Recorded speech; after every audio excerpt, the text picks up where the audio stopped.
Saya ingin menyampaikan fakta dulu. Faktanya adalah bahwa sejak tahun 2022 itu yang terjadi adalah masuknya Israel ke wilayah Gaza. Selama kurun waktu tersebut mereka sudah menghancurkan dan meluluhlantakkan Gaza. Masyarakatnya itu hidup dalam situasi yang kita semua setuju dan sepakat sebutannya unbearable. Jadi dia masuk, dia menyerang, dia menghancurkan, dan dia juga mengancam keselamatan negara-negara lain juga. Terus kemudian kita berkumpul, kita berkonsultasi, kita ajak teman-teman dari region-region lain, kita juga berbicara dengan Amerika Serikat, dan mereka setuju, dan akhirnya lahirlah namanya Board of Peace ini. Yang intinya adalah bagaimana menyelesaikan permasalahan di Gaza. Bagaimana merubah situasi yang tadi saya sebutkan itu jadi lebih baik. Untuk siapa? Untuk orang-orang Gaza, untuk orang-orang Palestina. Apakah benar Prabowo siap cabut dari Dewan Perdamaian jika Palestina masih terjajah? Jawabannya ada di akhir video ini. Bayangkan sebuah momen penting dalam sejarah diplomasi Indonesia. Di tengah konflik paling kompleks di Timur Tengah, Indonesia ikut serta dalam forum perdamaian internasional, namun Presiden Prabowo Subianto bahkan menyatakan siap menarik diri dari Dewan Perdamaian Gaza jika rakyat Palestina masih terus tertindas. Turut berduka cita atas serangan udara yang diluncurkan Israel kemarin Sabtu kepada warga Gaza Selatan. Bahkan tempat pengungsian dan rumah hunian mereka hancur rata dengan tanah. Dilaporkan sudah ada 31 korban tewas termasuk anak-anak dan perempuan. Serangan udara ini telah melanggar perjanjian gencatan senjata Israel. Dan mereka berani melakukan serangan ini di tengah Board of Peace yang katanya jadi rancangan perdamaian dan menjadi komitmen negara-negara gabungan itu untuk memprioritaskan perdamaian di Palestina. Dan saya jujur ikut malu juga sebagai warga Indonesia karena Indonesia menyatakan bergabung juga di Board of Peace ormas bikinan Amerika itu. Udah seterang ini guys faktanya. Israel tuh tetap menghancurkan Gaza, menghancurkan Palestina, dan mereka masih berani, pede untuk bilang mereka itu memprioritaskan perdamaian Palestina. Pak Prabowo, apakah Anda tidak mendapatkan berita serangan ini? Apakah Sekretaris Jenderal Anda membatasi berita yang Anda konsumsi sehingga Anda ketinggalan banyak sekali berita-berita perang di luar sana termasuk yang dilakukan oleh Israel dekat-dekat ini. Jelas teman-teman bergabungnya Indonesia ke Board of Peace, ke sekutu Amerika yang pada nyatanya di sana ada Netanyahu, pelaku utama dari serangan kepada Gaza. Indonesia sudah melanggar komitmen untuk menjaga perdamaian dunia, tidak memihak pada blok apapun, dan yang pasti komitmen Presiden kita yang pertama, Pak Soekarno, untuk tidak mengakui Israel selama mereka masih menjajah Palestina, itu udah omong kosong sekarang. Karena orang pertama di negara kita, presiden kita sendiri menyatakan akan bergabung. Dan kalian harusnya marah dong. Karena ada iurannya yang harus dibayar. Pakai duit siapa kalian kira? APBN dong. Berarti kan kita ikut menyumbangkan uang negara kita untuk bergabung dengan ormas yang jelas-jelas jadi dalang dari perang, dari genosida, dari serangan-serangan ke negara-negara tersebut. Pernyataan ini langsung memantik perdebatan global dan domestik. Karena siapa sangka posisi sebuah negara Asia Tenggara bisa menjadi sorotan dunia dalam upaya menyelesaikan tragedi kemanusiaan yang telah berlangsung puluhan tahun. Konflik antara Israel dan Palestina di jalur Gaza bukanlah isu singkat atau sementara. Ini adalah tragedi berkepanjangan yang telah merenggut begitu banyak nyawa dan meninggalkan luka mendalam pada generasi demi generasi. Meski ada berbagai upaya diplomasi dan seruan internasional agar kekerasan dihentikan, kenyataannya serangan militer dan pelanggaran hak asasi manusia terus terjadi, termasuk setelah diumumkannya beberapa gencatan senjata. Realitas ini menunjukkan betapa rapuhnya setiap kesepakatan damai yang coba diwujudkan, serta betapa sulitnya menghentikan siklus kekerasan yang telah lama berlangsung. Pada awal tahun 2026, dunia menyaksikan inisiatif baru, berupa pembentukan Dewan Perdamaian Gaza yang diprakarsai oleh Amerika Serikat. Tujuannya terdengar mulia, yaitu mengawasi gencatan senjata, membantu stabilisasi dan mengawal fase awal rekonstruksi pasca konflik.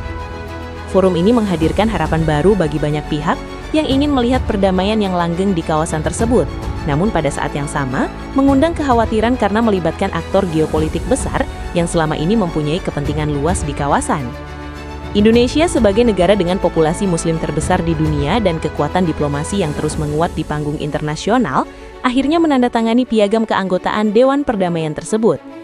Langkah ini dimaksudkan untuk memperkuat suara solidaritas terhadap Palestina dan berharap bisa berkontribusi dalam solusi politik yang adil.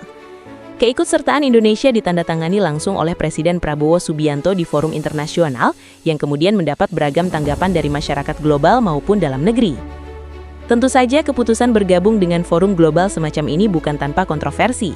Di dalam negeri, banyak pihak bertanya apakah langkah tersebut sesuai dengan prinsip bebas aktif dalam politik luar negeri Indonesia dan apakah ini akan membatasi ruang gerak diplomasi nasional. Berbagai elemen masyarakat sipil, akademisi, serta tokoh publik ikut bereaksi, meminta pemerintah menjelaskan secara terbuka manfaat strategisnya, serta bagaimana Indonesia akan mempertahankan independensi kebijakan luar negerinya. Dewan Perdamaian Gaza kemudian resmi diluncurkan dalam forum internasional pada Januari 2026. Indonesia termasuk di antaranya bersama sejumlah negara lain, seperti Mesir, Turki, dan Arab Saudi, yang ikut menandatangani piagam. Momen ini sempat menciptakan gelombang optimisme karena dipandang sebagai langkah konkret diplomasi global untuk mengatasi kekerasan yang selama ini terus menghantui Gaza. Namun, seiring berjalannya waktu, pro dan kontra mulai bermunculan karena situasi di lapangan ternyata belum juga stabil. Satu kenyataan yang tidak bisa diabaikan adalah bahwa serangan dan korban sipil di Gaza masih terus terjadi, meskipun sudah ada gencatan senjata yang diumumkan. Laporan dari berbagai sumber internasional menunjukkan dugaan pelanggaran terhadap gencatan senjata, sementara kebutuhan kemanusiaan yang sangat mendesak, seperti obat-obatan, makanan, dan layanan medis, masih jauh dari terpenuhi. Ini mengindikasikan bahwa kesepakatan diplomatik saja tidak cukup jika tidak diikuti oleh implementasi yang kuat dan pengawasan yang benar-benar tegas. Dalam konteks ini, Indonesia secara resmi menyatakan keprihatinan mendalam dan memanfaatkan posisinya di Dewan Perdamaian untuk mendorong respons global yang lebih efektif terhadap pelanggaran yang terjadi. Pemerintah menekankan bahwa setiap langkah yang diambil harus berujung pada perlindungan warga sipil dan penghormatan terhadap hukum internasional. Sikap ini memperjelas bahwa keikutsertaan Indonesia bukan sekadar simbol, melainkan upaya nyata dalam memperjuangkan perdamaian yang adil. Sementara itu, tanggapan dunia internasional pun beragam. Beberapa negara besar memilih untuk tidak bergabung karena kekhawatiran terhadap mandat Dewan Perdamaian itu sendiri, sementara negara lain memilih mengamati terlebih dahulu efektivitasnya. Perbedaan sikap ini menegaskan bahwa forum semacam ini bukan hanya soal niat baik, tetapi juga tentang bagaimana kepentingan geopolitik yang saling bersinggungan akan mempengaruhi arah diplomasi global. Dilihat dari sisi geopolitik, keterlibatan Indonesia dalam Dewan Perdamaian Gaza mencerminkan perubahan strategi diplomasi luar negeri yang lebih aktif dan berani terlibat dalam isu global besar. Ini menjadi sinyal bahwa suara negara berkembang, terutama dari kawasan Asia, semakin diperhitungkan dalam forum internasional yang selama ini didominasi kekuatan tradisional. Namun demikian, ada risiko bahwa diplomasi Indonesia bisa terkunci pada narasi yang dipimpin aktor besar jika tidak dijaga dengan prinsip yang kuat. Dalam konteks ekonomi, rekonstruksi Gaza memerlukan pembiayaan yang sangat besar. Kebutuhan dana diperkirakan mencapai puluhan miliar dolar Amerika Serikat untuk membangun kembali infrastruktur yang hancur, rumah sakit, sekolah, serta fasilitas dasar lain yang dibutuhkan masyarakat. Keterlibatan Indonesia membuka peluang partisipasi dalam proses pemulihan ini, tetapi juga mengharuskan pemerintah berhati-hati agar kontribusi tersebut benar-benar berorientasi pada kemanusiaan dan tidak dimanfaatkan untuk kepentingan politik sempit. Sejumlah analis juga melihat bahwa Dewan Perdamaian berpotensi menjadi instrumen geopolitik yang lebih luas. Ada kekhawatiran bahwa jika forum ini gagal menghentikan kekerasan, negara-negara yang terlibat bisa ikut menanggung reputasi. Situasi ini menuntut Indonesia untuk terus menegaskan posisinya bahwa keterlibatan dilakukan demi prinsip keadilan, hukum internasional, dan perlindungan warga sipil, bukan sekadar mengikuti arus politik global. Hubungan ekonomi global pun tidak bisa dilepaskan dari dinamika ini. Hubungan dagang, kerjasama investasi, dan aliansi strategis semua terhubung dalam peta geopolitik yang lebih besar. Indonesia sebagai negara dengan hubungan baik ke berbagai blok ekonomi perlu memastikan bahwa setiap langkah diplomatiknya tetap sejalan dengan kepentingan nasional jangka panjang tanpa mengorbankan prinsip kemanusiaan. Bagi Indonesia sendiri, keterlibatan dalam Dewan Perdamaian membawa dampak domestik yang cukup besar. Banyak elemen masyarakat menyambut baik langkah ini sebagai bentuk solidaritas nyata terhadap perjuangan kemerdekaan Palestina. Dukungan datang dari organisasi masyarakat, tokoh agama, hingga kalangan akademisi yang melihat posisi Indonesia konsisten dengan amanat konstitusi untuk menolak penjajahan di atas dunia.